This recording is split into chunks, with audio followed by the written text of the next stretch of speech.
Hi అండి. అందరికీ నమస్తే అండి. గుంటగలగరాకుతో నేను ఇంతకుముందు ఒక వీడియోలో ఆయిల్‌ని ప్రిపేర్ చేశానండి. చాలామంది ఈ ఆకు మాకు దొరకదని చెప్పారు. ఆయిల్ తయారు చేసుకోవడం కష్టంగా ఉంది అనేవాళ్ళు ఈ విధంగా కూడా చేయొచ్చు. ఆ ఆకు దొరుకుతుంది అనుకునేవాళ్ళు ఆ ఆయిల్‌ని ఆ విధంగా తయారు చేసుకొని అదొక రోజు, ఇదొక రోజు పెట్టుకున్నామంటే ఇంకా తొందరగా హెయిర్స్ బ్లాక్‌గా అవుతాయి, పొడవుగా పెరుగుతాయండి. మేమొచ్చేసి ఈ ఆయిల్‌తో పాటు ఆ ఆయిల్‌ని కూడా యూజ్ చేస్తామనమాట. అదొచ్చేసి హెయిర్స్ అయితే బ్లాక్‌గా అవుతాయి. ఆ ఆయిల్‌ని వచ్చేసి ఎలా యూజ్ చేయాలనేది ఇప్పుడు ఈ వీడియోలో చెప్తానండి. చిన్నపిల్లల నుంచి పెద్దవాళ్ళ వరకు ఎవ్వరైనా సరే పెట్టుకోవచ్చండి. ఆ ఆయిల్ వల్ల ఎలాంటి ఇబ్బంది ఉండదు. కాకపోతే ఆయిల్ పెట్టేటప్పుడు కానీ పెట్టినామా అన్నట్టుగా కాదండి. బాగా పెట్టుకోవాలనమాట ఆయిలు.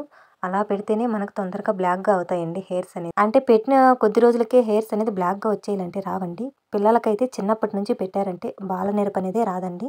చాలా బ్లాక్‌గా వస్తాయి హెయిర్స్ అనేది. చిన్నపిల్లలకైతే ఎంత చిన్నపిల్లలకైనా సరే ఈ ఆయిల్‌ని అయితే పెట్టుకోవచ్చండి. ఎలాంటి ఇబ్బంది ఉండదు. మా ఇంట్లో పిల్లలు, పెద్దలు అందరం కానీ కంపల్సరీగా ఈ ఆయిల్‌ని ఈ విధంగా యూజ్ చేస్తామండి. మనం వచ్చేసి ఆయిల్ ఎంత బాగా హెయిర్స్‌కి అనేది బాగా పెట్టుకుంటే అంత తొందరగా బ్లాక్‌గా వస్తాయండి. ఏదో పెట్టినామా అన్నట్టుగా పెట్టకుండా బాగా ఒత్తుగా పెట్టాలన్నమాట ఆయిలు. పెట్టి ఒక 2 రోజుల తర్వాత తలస్నానం చేసుకోవచ్చనమాట. మీకు అలా కుదరకపోతే నైట్‌లో వచ్చి నైట్‌లో ఆయిల్ పెట్టుకొని మార్నింగ్ కూడా స్నానం చేసుకోవచ్చండి. చూడండి ఎంత ఒత్తుగా పెట్టినామో ఆయిలు. ఇప్పుడొచ్చేసి తలస్నానం చేసిన తర్వాత ఆ ఆయిల్‌ని ఏ విధంగా యూజ్ చేయాలనేది చెప్తానండి. ఈ విధంగా పెట్టుకుంటేనే మనకు తొందరగా హెయిర్స్ అనేది బ్లాక్‌గా అవుతాయండి. స్నానం చేసేటప్పుడు షాంపూనొచ్చేసి డైరెక్ట్‌గా వేసుకోకూడదు అని చెప్పాను కదండీ! అందుకోసమనేసి ఈ విధంగా మనం ఏ షాంపూ ఏసుకుంటామో ఆ షాంపూని ఈ విధంగా ఇలా ఒక మగ్గులోకి షాంపూని వేసేసి వాటరేసి బాగా కలుపుకొనేయాలి. షాంపూ ఎక్కడా లేకుండా వాటర్‌లో అంతా కలిసిపోయే ఈ విధంగా కలుపుకొనేయాలి. మనం వచ్చేసి ఎన్ని షాంపూలేసుకుంటామో అన్ని షాంపూలని ఈ విధంగా కలుపుకొనేసి తలస్నానం చేసుకోవాలనమాట. గోరువెచ్చగా ఉన్న నీళ్ళతో తలస్నానం చేసుకోవచ్చండి. తలస్నానం చేసుకున్న తర్వాత హెయిర్స్ అనేది తడి లేకుండా బాగా ఆరబెట్టుకోవాలండి. తడి ఉన్నప్పుడే జడ అలాగే వేసుకునేసామనుకో హెయిర్స్ అంతా ఊడిపోతాయి. మొత్తం బాగా ఆరబెట్టుకోవాలండి. ఈ ఆయిల్‌ని ఈ విధంగా యూజ్ చేసామంటే కలర్ ఏసినంత తొందరగా హెయిర్స్ బ్లాక్‌గా అయిపోవండి. కాస్త టైం పడుతుంది. ఈ ఆయిల్ పెట్టుకోవడం వల్ల మనకి ఎలాంటి ఇబ్బంది ఉండదండి. తలస్నానం చేసిన మరుసటి రోజండి ఈ ఆయిల్ వచ్చేసి కొబ్బరి నూనె అండి. కొబ్బరి నూనె తర్వాత వచ్చేసి ఇది వచ్చేసి ఆముదం అనమాట. కొబ్బరి నూనె వచ్చేసి కొంచెం తక్కువగా, ఆముదం వచ్చేసి కొంచెం ఎక్కువగా కలుపుకొని ఒక డబ్బాలో పోసి పెట్టుకొని మనకు ఎప్పుడు కావాలో అప్పుడు ఈ విధంగా తలకి పెట్టుకోవచ్చు అనమాట. నేను ఇప్పుడు మీకు చూపించడం కోసం ఈ విధంగా కప్పులో కలిపానండి. నేను వచ్చేసి ఇక్కడ కలిపి పెట్టినాను చూడండి. ఈ ఆయిల్ ఒక రోజు పెడితే నేను వచ్చేసి గుంటగలగరాకు చేశాను కదండి. ఈ ఆయిల్‌ని వచ్చేసి ఒక రోజు పెడతాననమాట.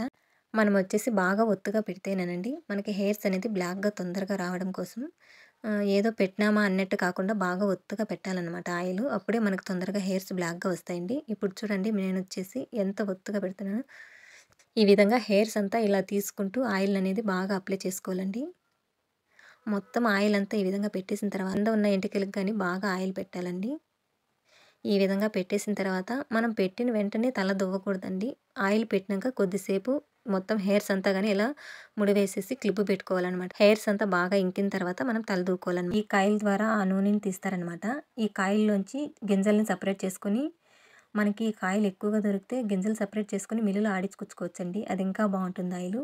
అలా కుదిరినప్పుడు బయట నుంచి ఇలా బాటిల్ ఒకటి తెప్పించుకొని కొబ్బరి నూనె, ఆముదము 2 మిక్స్ చేసి ఒక డబ్బాలో పెట్టుకొని అప్పుడప్పుడు పెట్టుకోవచ్చనమాట. ఈ గింజల ద్వారానే ఈ ఆముదాన్ని తీస్తారండి. చూడండి ఈ డబ్బాలో ఉన్న ఆముదం అంతా గాని ఈ గింజల ద్వారా తీసిందే అనమాట.